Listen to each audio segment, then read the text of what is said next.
One of the gods worshipped in Babylon was Nabu or Nebo, which means prophet or messenger. Its center was the temple of Ezida in the city of Borsippa, southwest of Babylon. He was the god of writing, the sage. He was a popular deity in the 2000 to 1600 BC range and during the reign of Hammurabi. We see traces of him even in the name of Nebuchadnezzar. Because Nebuchadnezzar means "May Nabu watch over my borders." Nebuchadnezzar also described himself as a favorite servant of the god Nabu. A popular god in Mesopotamia, he was also known to the Semites and is mentioned in the book of Isaiah. Bel the god has bowed his knee, Nebo the god has cowered, and his idols are loaded on beasts and oxen. These objects of yours that you carry have become a burden, a load for the weary beast. Of course, even though the Torah criticizes Marduk's spokesman, prophet, and god-prophet Nabu for being worshipped as a god and instead presents its own god as the mighty and only god, the Semites had already adopted the concept of prophet from the regional tradition.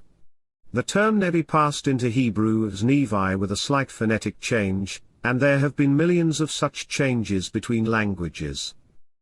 Nebo was much older in origin than Babylon because he was a Sumerian god. In Sumer, he was called Me or Sa. His earliest known title was Dubisag, that is, scribe. Cuneiform, invented by the Sumerians around 3500 BC, was seen as a gift from Nabu. Like his father, Marduk, Nabu, like Borsippa's political prominence, had been taken from the Eridu pantheon, and made famous. Although the patroness of letters in the Sumerian pantheon was the grain goddess Nidaba, Nabu was a supreme scribe from the beginning of Sumerian religion, and was especially associated with Dilmun, a country east of the Persian Gulf linked to paradise. His wife's name was Tashmatu, also a Semitic name, which means to hear or to have mercy. She was the one who heard the prayers. His wife was also known as Tashmatrum. Sometimes Tashmatrum is replaced by the harvest goddess Nizaba or Nana. Nabu was often described as a wise god of writing, the creator logos of Mummu or Enki, the embodiment of technical skill, the bearer of tablets of destiny, and the mighty messenger of the gods. No plan could be started in heaven without him. Like his father, Marduk, he was depicted in the monuments as standing on the back of Mushashushu, a winged and horned dragon of Babylonian mythology with a snake tongue and tail, a fish body, lion claws for legs, and eagle claws for hind legs. The Sumerian name for the winged serpent he rode on was Mushush, the reddish serpent. The Assyrian seal depicts him and his father Marduk riding on the backs of two separate Mushashushu dragons, with Marduk armed with a bow, quiver, staff, and ring, representing his warrior and leader aspects, and Nebi, his messenger, holding a clay tablet. Unlike his father, Marduk, Nebi represented the period between July 11th and 3rd Kislev, the solar period with the shortest days, or more broadly, the winter solstice. Nebi was therefore a harbinger of spring and, more broadly, of good days to come. The month of Kislev is known as the month of dreams, falling in November and December of the Gregorian calendar, which usually lasts 30 days and rarely 29 days. It is also known as the month of miracles. It is the 13th month of the year according to the official Hebrew calendar and the 9th month of the religious year. It is called the month of dreams because most of the dreams in the Torah are read according to the Torah cycle. After all, dreams are important. Dreams were an important part of the institution of prophethood, Nabiyun, which was an evolution of divination. One who did not dream, interpret dreams, or receive divine messages from God through dreams or visions could not have the status of a Nebi or Nabu. Babylonian New Year festivities called Akitu were held between April 1st and 4th. Then, during the New Year's ritual on the 5th day of the festival, the Babylonian sanctuary of Nebi, the first known god-prophet, was covered to commemorate his or the sun's descent to the lower world. The veiling of the sanctuary took place on April 5th during the festivities for the rising spring sun god Marduk. So Nabu was the harbinger of the coming spring sun god, Marduk. Since Mercury was always seen near the sun before sunrise and after sunset, it was identified with the messenger Nebi, the prophet of the sun god.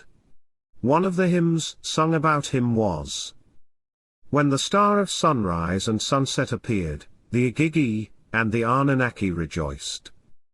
In Babylon, the star Aldebaran was called the Star of the Tablet because it appeared at the end of April and was believed to announce the new year. It was associated with Nebi because of its period of appearance. It was therefore Nebi who wrote the Tablets of Destinies at the spring festival.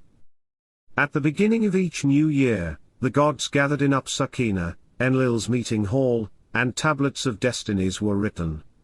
This legend was later adapted by Marduk of Babylon, and the scribe of the gods who carried the tablets became Nebi. You see, what makes a prophet is that he is literate. For it is he who will write down what comes from the gods and determine or record destiny in the new year.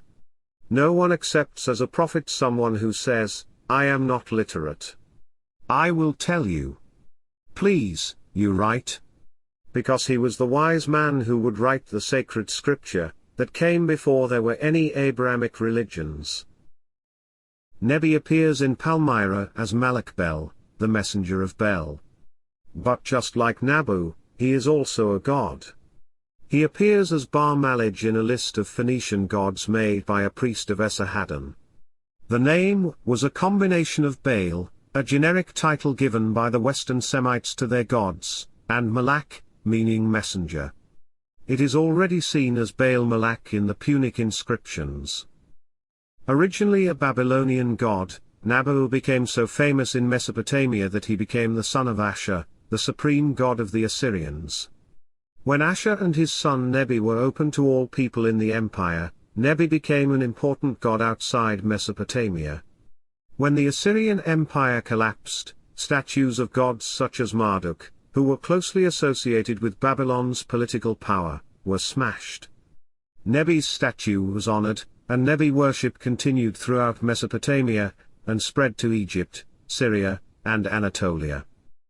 He was also known in Rome and Greece.